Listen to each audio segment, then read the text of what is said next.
So there's been a lot said about me online recently and about how things work with Steve and Nelk. So I'm going to be talking about that right now. No personal shots, just the facts.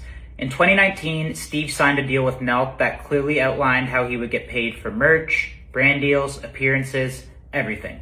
So on Steve's personal merch, he received 70% of the net profits. Nelk's 30% was not pure profit. It covered the design, the production, the fulfillment, inventory, everything that it takes to make a successful merch drop. A 70% creator split while the company manages full operations is a very strong deal. So now let's talk about how much money Steve earned from Nelk. So I'm going to pop up something here. It's a year-by-year breakdown of personal cash earnings for me and Steve. So you can see here from 2019 to 2023 how much I made and how much Steve made each year. Over that stretch, personally, I earned just under $3.5 million. Over that same stretch, Steve earned just over $12 million in cash. And these payments were just from Nelk. Steve also did outside third-party brand deals independently from Nelk. In our deal, there was a standard 15% management fee for Nelk on these outside deals, but I chose not to enforce that percentage on several major deals. On those deals, Steve kept the full 100% amount. So the reason I earned less than Steve during that time is pretty simple. The money had to stay in Nelk so we could keep shooting videos. Shooting these videos was not cheap. You have the production, the filmers, the editors, the travel. All that required real capital.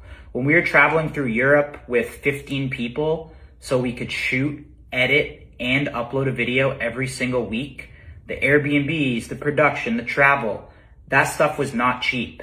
If the money didn't stay in the company, then these videos would not get made.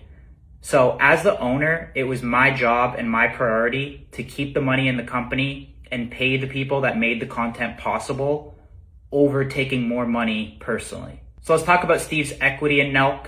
First of all, equity means ownership. It's not monthly pay. Equity becomes valuable as the company grows and eventually sells, goes public, or becomes extremely profitable.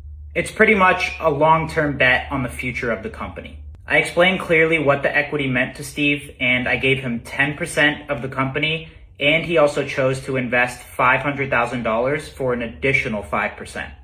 At that time, nobody, including me, was taking extra owner payouts. The structure of the company didn't change because Steve became an owner. The money had to stay in the business if we wanted to pay the people that made the content possible so we could keep making videos. I explained to Steve that equity is long-term and it could pay off over time and it's not immediate cash flow.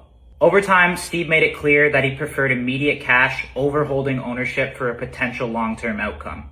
So we returned his $500,000 plus $50,000 in interest. Like I said earlier, there was a 15% management fee on Steve's outside deals to Nelk, and as Steve's business grew, he wanted full independence and no longer wanted to do any type of revenue sharing with Nelk. At his request, we agreed to that structure and he no longer held equity in Nelk.